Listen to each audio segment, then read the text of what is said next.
Welcome to Candid Conversation number 68. Today I'm going to talk about the great dangers of iPhones, Android phones, these personal devices where people can access the internet. First off, let me say I know a lot of people have these phones, and there's nothing inherently wrong with having one of these phones. I'm not saying throw your phone away, but I'm just saying there are dangers, and you should be aware of them. And because God treats you as mature adult children or adults, sons of God, that you can make the decisions yourself what to do. A little background is that God established the first 11 chapters of Genesis tells us that God established 4 divine institutions. The first one is free will, and then the next 3 he gave us are to keep free will in check so that we don't destroy ourselves. Man, there are holes in this road from the rain. So the first one, you notice like in Genesis chapter 6, in Noah's day, it says that the thought of every man's, the imaginations of man's heart was only evil continually. And in Genesis chapter 10, you see man has completely rebelled against God, such that he builds the Tower of Babel.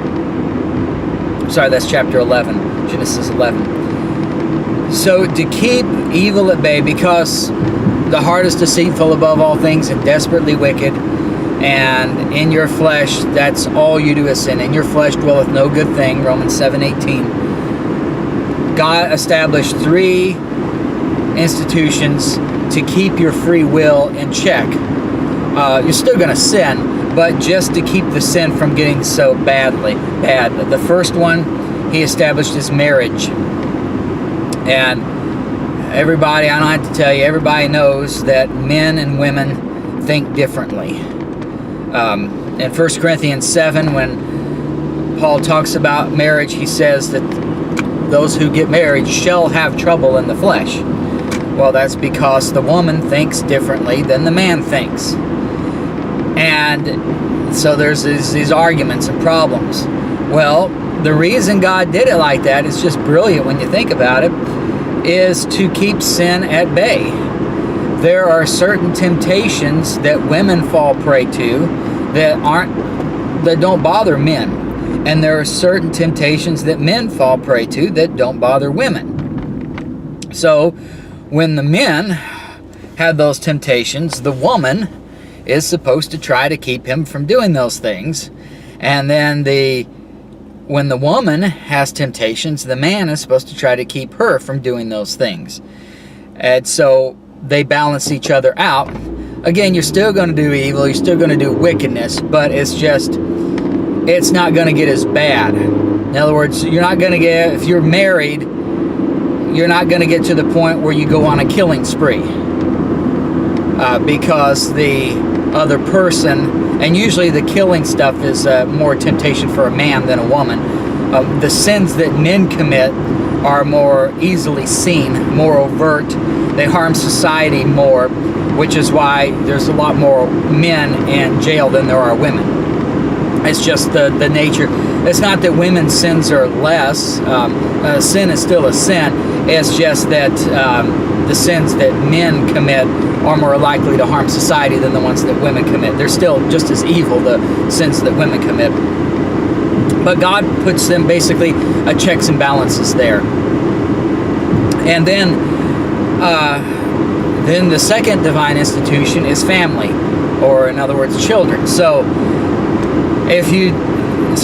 having a spouse will keep you from doing certain sins, or at least it won't be as overt, it won't be as obvious, and it won't harm society as much because the spouse is there to help keep you in check, keep you in line, to keep you from doing those things. Then the second thing is the family. If you've got kids, I remember when I was growing up, there would be some parents, they wouldn't go to church, but they wanted their kids to grow up with good morals, so they'd bring their kids to church. And they'd still show up, when the kids had a play or something. And there were other families who the parents did go to church, really just because they wanted the kids to go.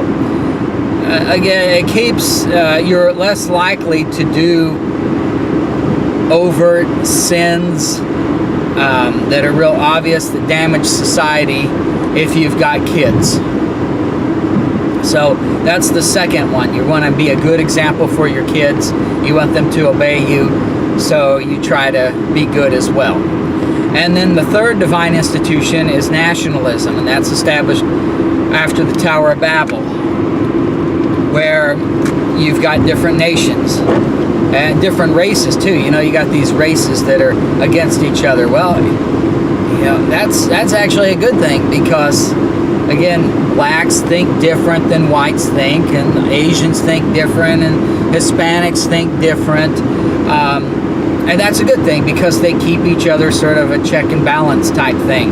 At the Tower of Babel, they were all united against God, and they built this tower. But then then God confounds their languages. Well, now you can't communicate with each other, so that keeps the groups apart. And you have different ideas. You look at Shem, Ham, and Japheth. They're different. Some are good as being servants. Others are good at intellectual things, philosophy.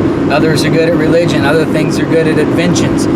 Just people are naturally prone, based on their race, to certain things, and everything is needed in society.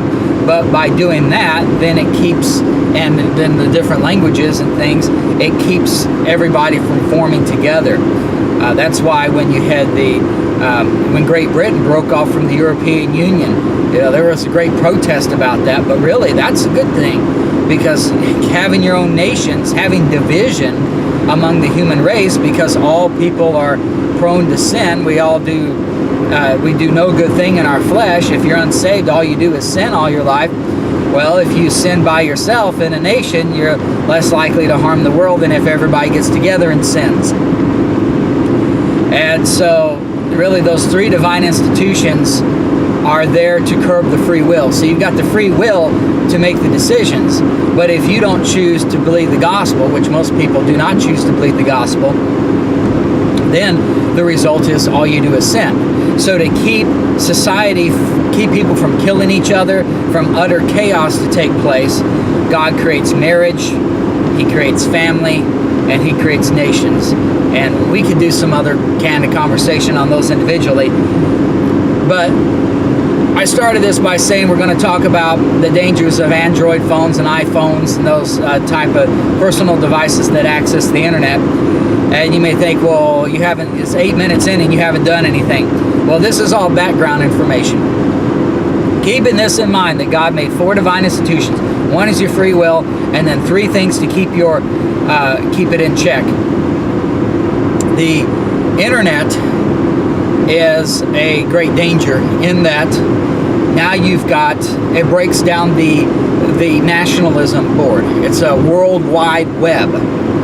So, for example, let's say the people in Islamic countries, they are prohibited from looking at pornography. And, that's against their law. Well, then,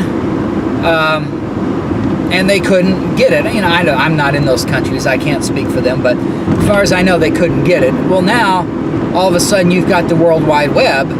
If they have access to that, well, they can get the pornography. So the national border to curb sin, in their little protected environment, they don't do that particular sin. Now it's a lot easier to get access to it.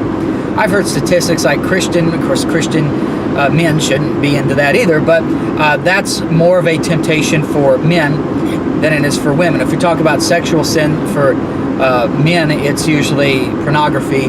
For women, it's novels, romance novels, that type of thing, where women commit fornication in their hearts with stories. Men commit fornication by looking at pictures, basically, which makes perfect sense, because a woman's body is a lot more attractive than a man's body. That's just how God made it.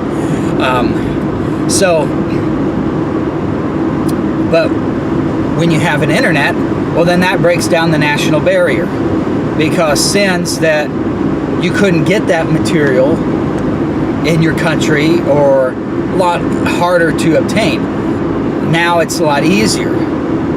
Christian men, I've heard some statistics like 2/3 of all married Christian men view pornography on a regular basis.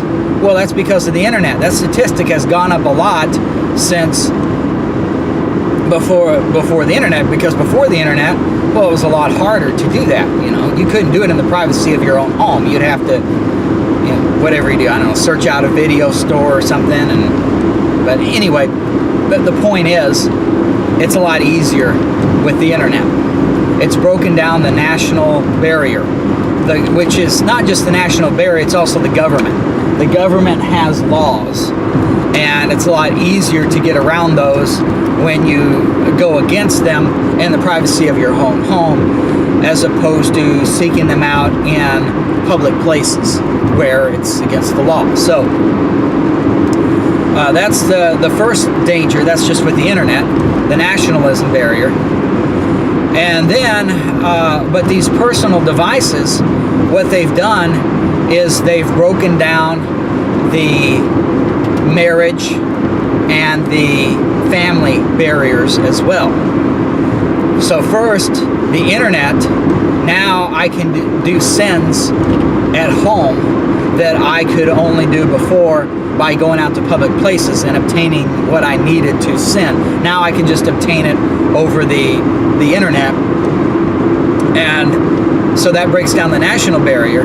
But then when we put it into a personal device that I can hold, now that breaks down the marriage barrier and the children barrier, because now I've got this device and I take it with me. So if I take it to work, well, I can look, I'm by myself, I can look at those things, and my spouse doesn't know it, and my kids don't know it. So there's the danger there. Is, in other words, God brings about 3 checks on your free will, and all 3 checks are broken. The first check of nationalism is broken down by the internet, and then the second and third checks of marriage and family are broken down by these personal devices. And so the push to have these personal devices, I recognize there are some benefits to it, but the danger is that now you've got those 3 institutions that God has put up there to curb your sin nature, and they're all taken down by the personal device that accesses the internet. People say, well, we gotta stay connected. I don't even watch the regular news at night when I get home. It's just it's so sickening. All I do is get mad, whatever is on the news. There's nothing ever good on there. All I would do is get mad. So there's no need to watch the news. It's just going to get me upset, and I don't need to be upset. So I don't really know what's going on in the world, and I don't really care. It doesn't matter to me. I don't need to know this stuff. So I don't need to know the news. So if I don't need to know it once a night, I certainly don't need to know it during the day. There's nothing that affects my life that I need to know. The celebrity did this, or the sports team did this, or the stock markets did this. Well, it doesn't really affect me. It's not going to, I guess it can in some indirect way affect me, but knowing it, I can't help what that celebrity did. I can't help what the stock market did. I can't help what hit. I guess local news is important, things that affect that way, but for the most part, everything you see on the news is just going to feed the flesh, the wanting to know type thing. So I don't really need to know that stuff. So if I don't need to know it every day, I certainly don't need to know it on an hour-by-hour basis. You say, well, I got to keep in contact with people. Well, it's good to have a phone for emergencies. That's why I'll show you what I got. I've got this flip phone. There. See that right there? It's a flip phone. I have no internet access on this flip phone.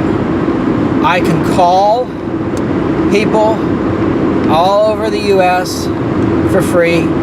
I can text people for free. An unlimited plan, and I pay $18 a month, and I pay $10 for the phone. People nowadays, they got those big phones, and they pay over $100 a month for the plan, and they pay maybe $900 for the phone itself. And the only difference between my phone and theirs is that theirs is more than a phone, so they can do other things on there. Now I realize, again, maybe you can take pictures, maybe you can take videos. There are other benefits, but I'm saying the dangers of that. See, I have no temptation with this. All I can do is call. I cannot access the internet. Not saying that I would access anything bad on the internet, because I don't anyway, but I have no temptation is the point. I'm by myself with this phone, and there's no temptation. I could call somebody, but it's not going to be, any temptation of the flesh like the internet can provide. And I'm not just cracking down on it when I talk about those phones. Usually the ones who have, you look at the ones who have flip phones, it's usually men who have the flip phones. The women are the ones who have the bigger phones. More than likely, I mean the men have them too, but percentage-wise, a lot of women won't go without one of those bigger phones. A great danger for them, I mentioned the pornography for the men, and I mentioned that men's sins are more easily seen. Well, women, they are more, I mentioned the romance novels. Well, the thing is with them, they're more likely to sin with these social groups. Meaning that they would, I'm talking about Facebook, Twitter, Snapchat, and a lot of that stuff out there is just gossiping. Or things you don't need to know. You got 200 friends on there. You don't know half of the people. And then everybody can see what you put on there.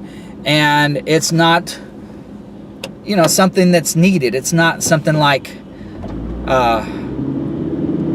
so-and-so just died. Here's information on the funeral. Or there's an event that our church is holding. Here's information on that.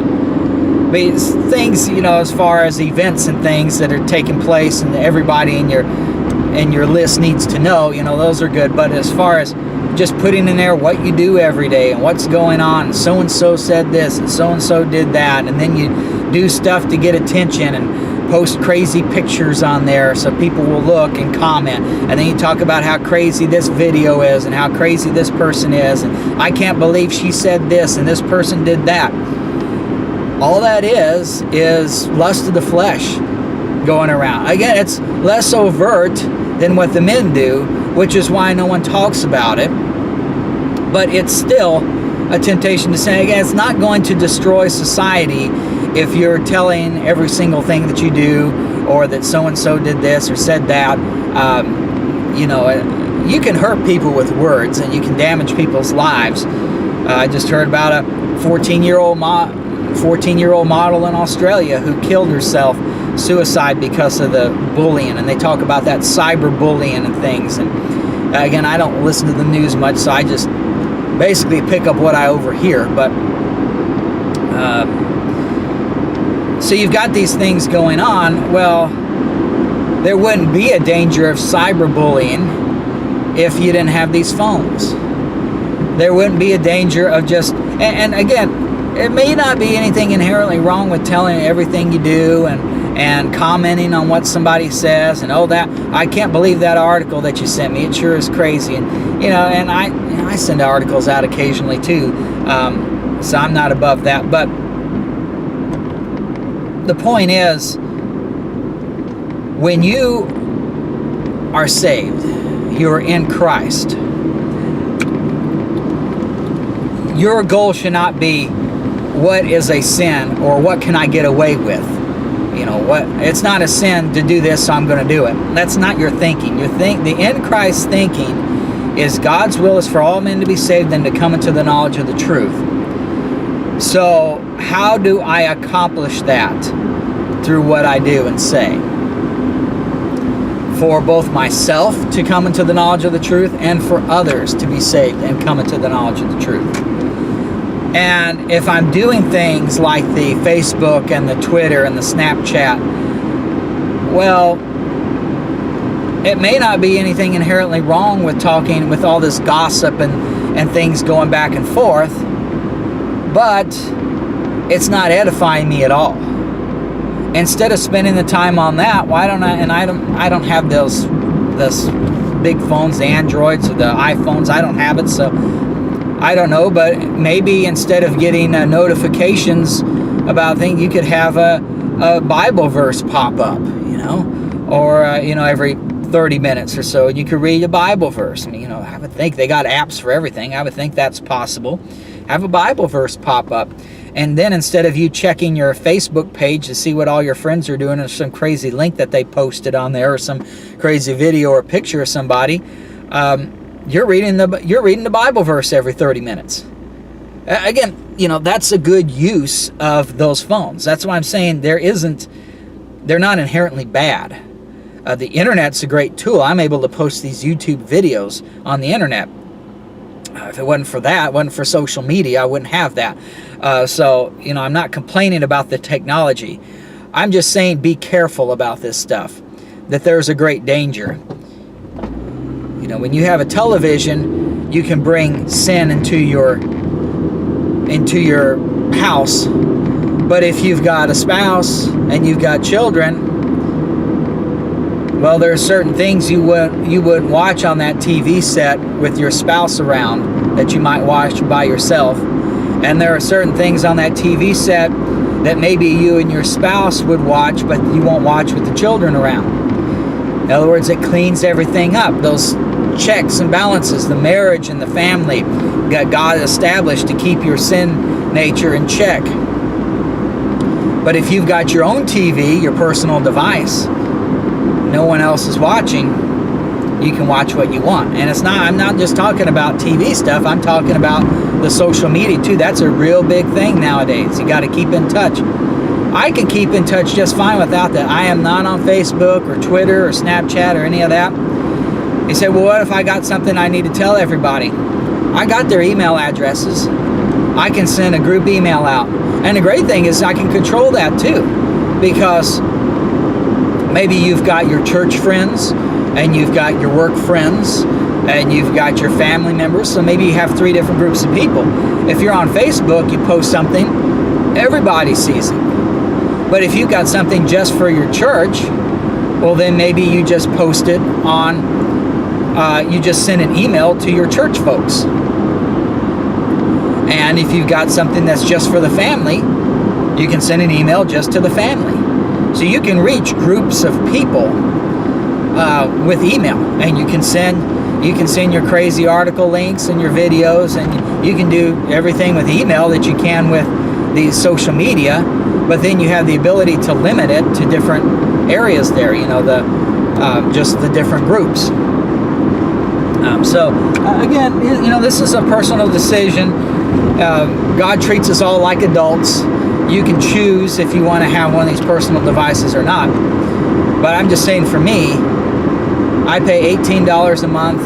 I have unlimited phone and text, and there's no temptation there. Other people pay over $100 a month.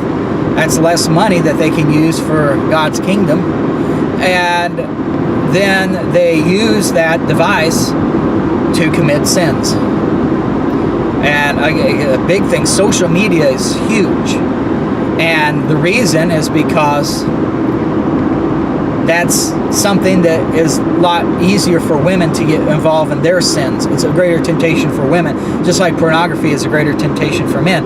But because the sin of the gossiping is less obvious as a sin, it's accepted by society, then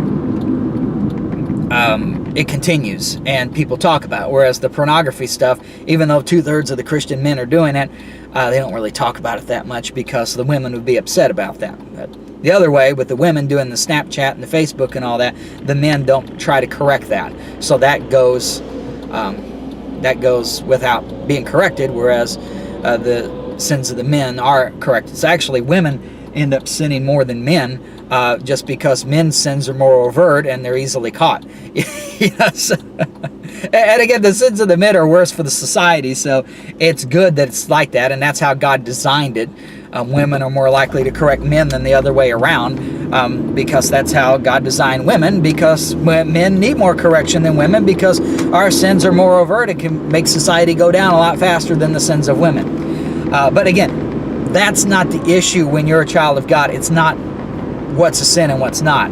It's what edifies, what brings about God's kingdom, what does God's will. And so that should be the questions that should be asked. And when you ask those questions, those personal devices just don't seem to edify, don't seem to do God's will for the most part. And so, that's why I've got a flip phone. I'm cheap too, that's another reason, but I don't have much money. But anyway, something to think about, the personal devices.